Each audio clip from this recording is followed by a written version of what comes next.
These are the materials you'll need for the first hand drawing assignment, 411 lines.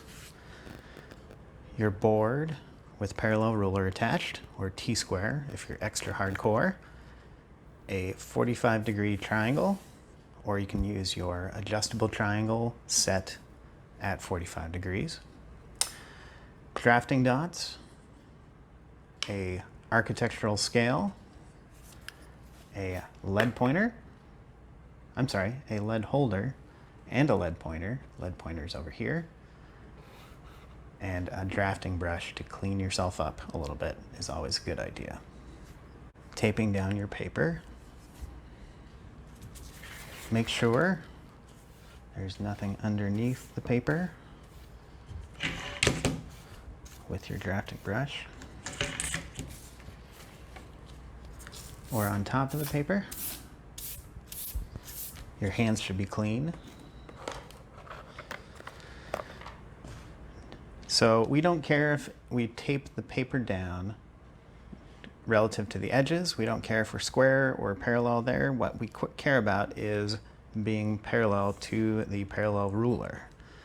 Usually I would like to tape it down just like this with the paper on top of the parallel ruler, but I don't want it to hang over the top like it's doing here. So I'm going to tuck it in enough that is not hanging off the top, but as little as I can so that I can stay on top even after I'm in my 3/4 inch margin area. So I get this lined up to the bottom of my parallel ruler. Tape the corners first.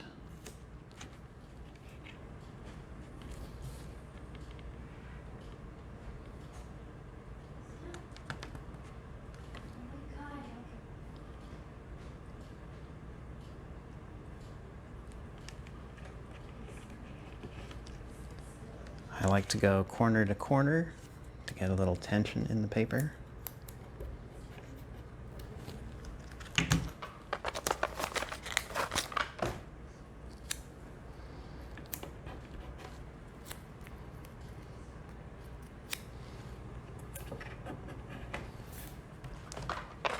And you can go in the middle if you'd like to.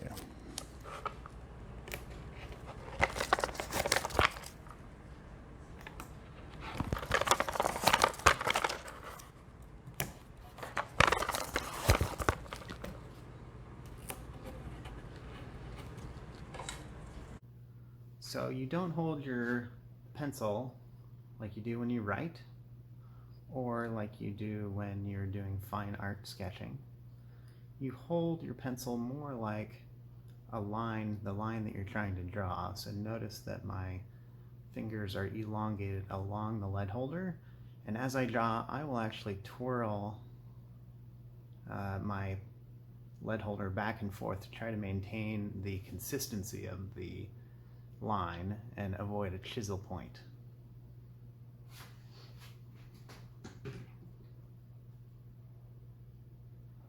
If you're drawing a longer line, you actually need to position yourself so your shoulder is pretty much where the line will end up. So, for a longer line like so,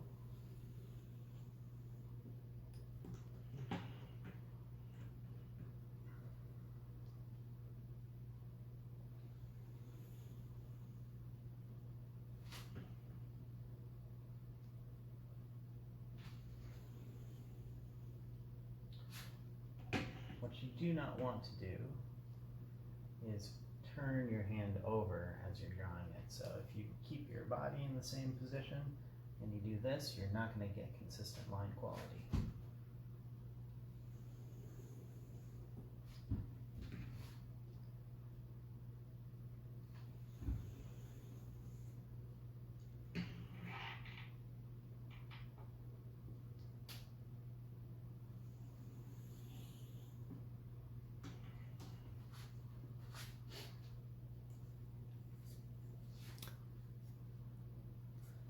Now I can measure my column guidelines, 3/4 inch 5 3/4, 5 3/4, 5 3/4. I'll measure from the left edge, leave the right as a margin so that I can test line weights on that, shape my lead tip, shape the point of my lead, or otherwise just scribble at will.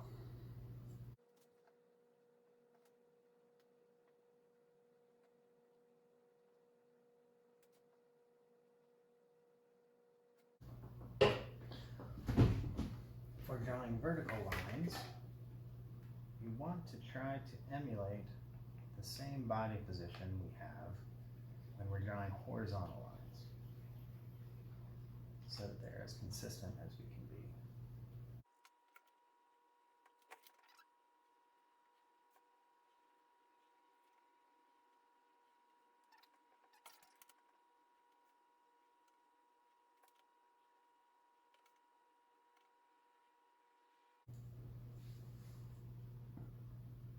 I now have my 3 rows and 3 columns of 5-inch squares ready for vertical, horizontal, and diagonal lines, light, medium, and dark. I'm going to go ahead and use my construction line weight to measure off 1/8-inch tick marks on my 16th-inch scale. That is 2 graduations. You can see that.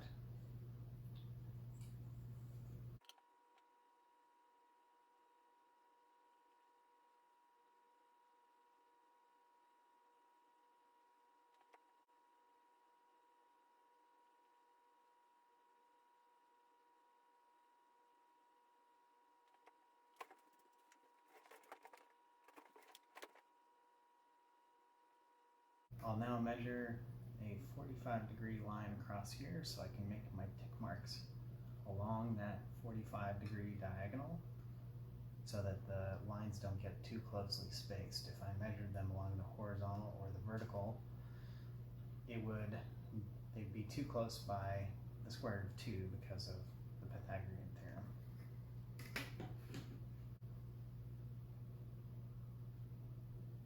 So 45-degree across.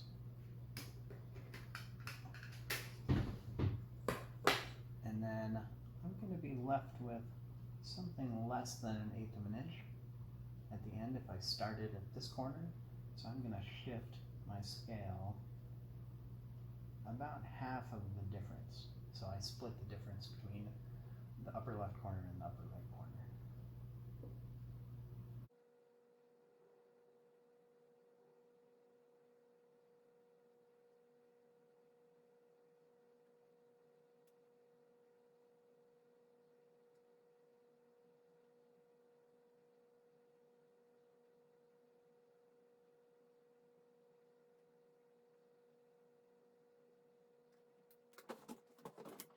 When you make tick marks, try to make as direct a transfer as you can from your scale to your paper.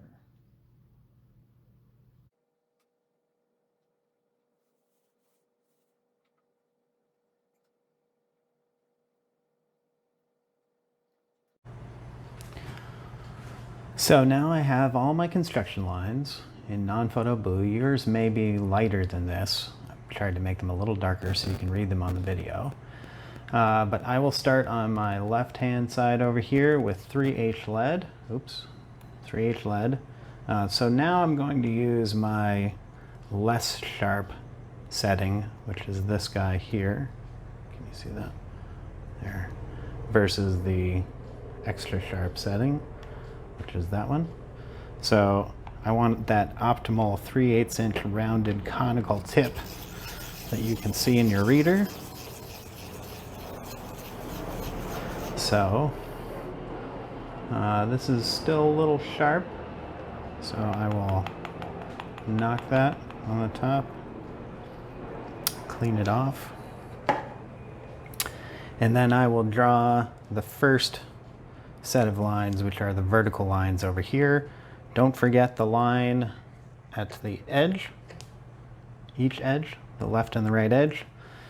You'll see that I had tick marks at the top And after, what, 16 years of doing this class, I should have remembered that I should have those tick marks on the bottom, because I tend to draw rotated to the left so I can maintain my drawing position. So I've transferred those down to the bottom, but you don't need them on both sides. Trust your instruments to stay square. So here we go.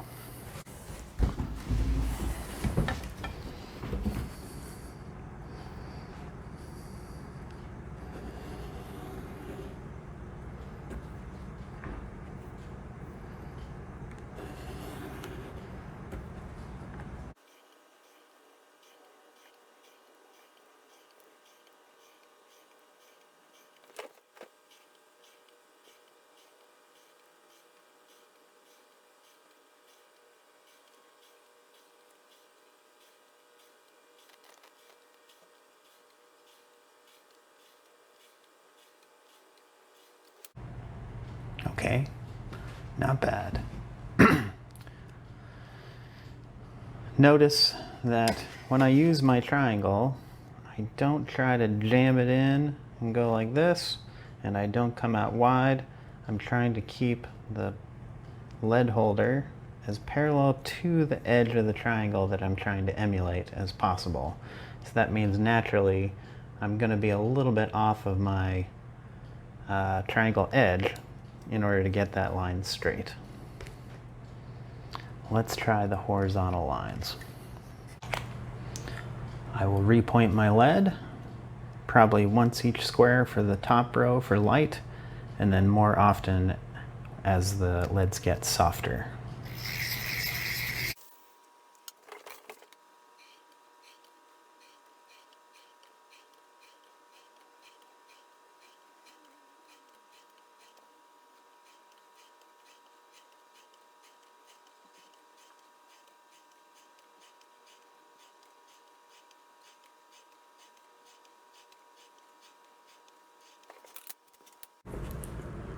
Now here I have to sight the tick mark before I start drawing the line, so I make sure that it's well aligned.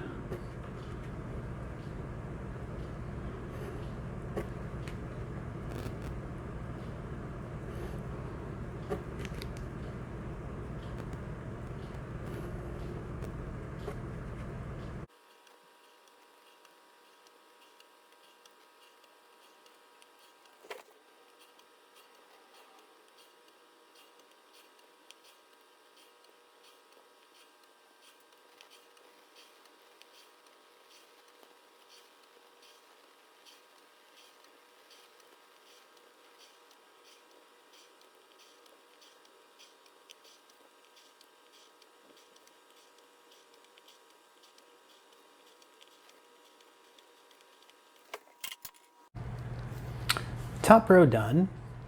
Ideally, if you squint your eyes, you should get about the same tone of gray for each of these. And that's the purpose, is to figure out how to position our bodies so that we can get similar tones regardless of the direction of the line that we're drawing. This one might be a little bit darker than the others, but overall, not bad. Let's do the medium lines. It's important when you're doing this assignment to just kind of zen out and be the line, because we're trying to discover kind of your true hand and how your natural stroke is. So mine might be darker than yours, someone else might be lighter than yours. It all depends on your body and your history. So try not to judge while you're in the process, just try to actually zen out and let yourself go.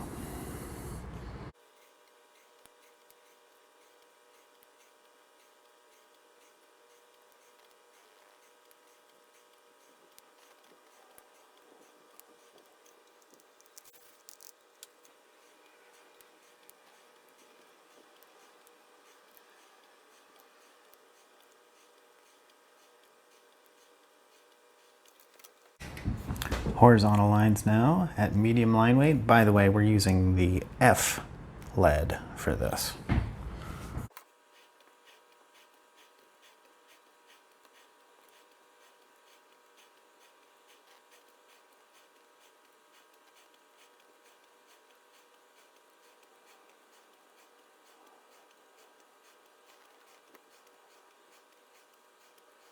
Let's do our 45-degree medium lines. When you move your triangle, you should pick it up at the upper corner, slide it to the position you want it to be at, and set it down before you draw so that you're not leaving any graphite dust across your paper.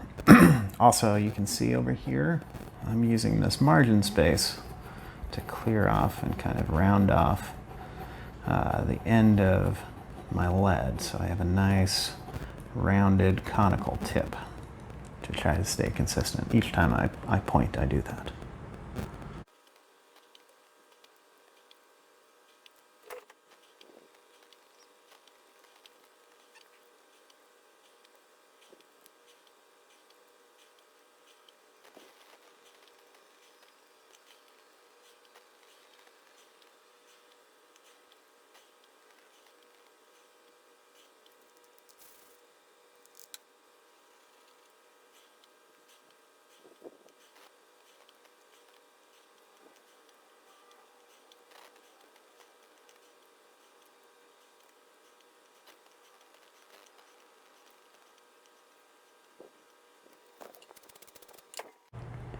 So there we have my medium weight row, and we'll do the heavy weight.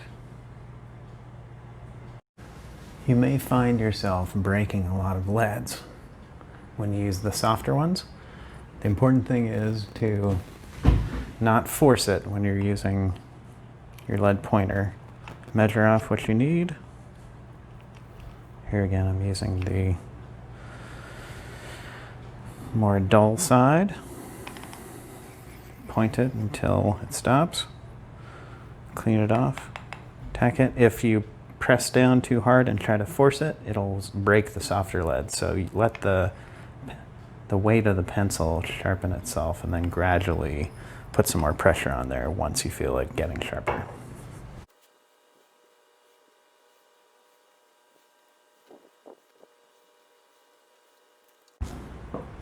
I'm going to point once about every 10 lines,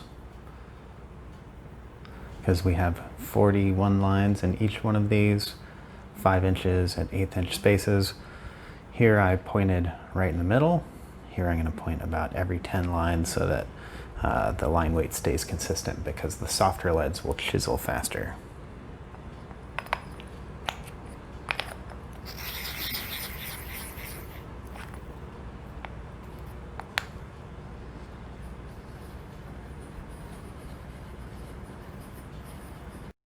Lost battery, but I am back. So I'm sorry you didn't get to see some lines over here. I did make a couple mistakes here in terms of spacing. You can see these guys got a little closer to one another, but I'm not erasing. This is just an exploratory exercise to try to find our hands. So let's do the horizontal heavy lines next.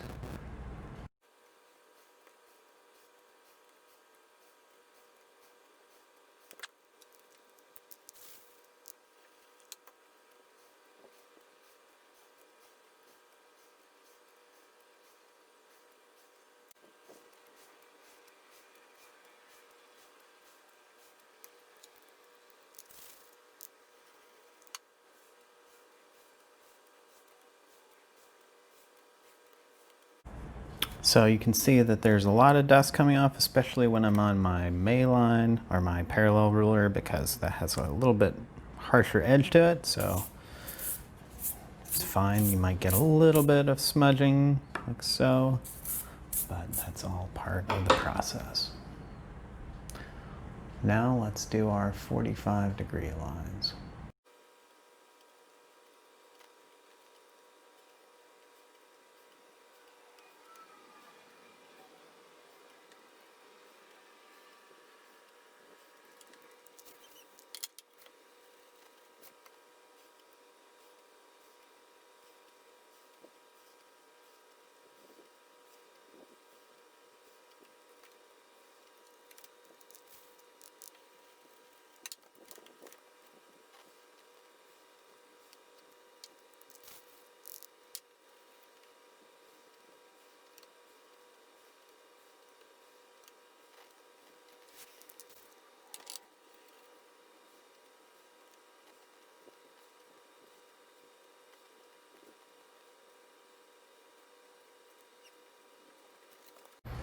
So there's the finished drawing.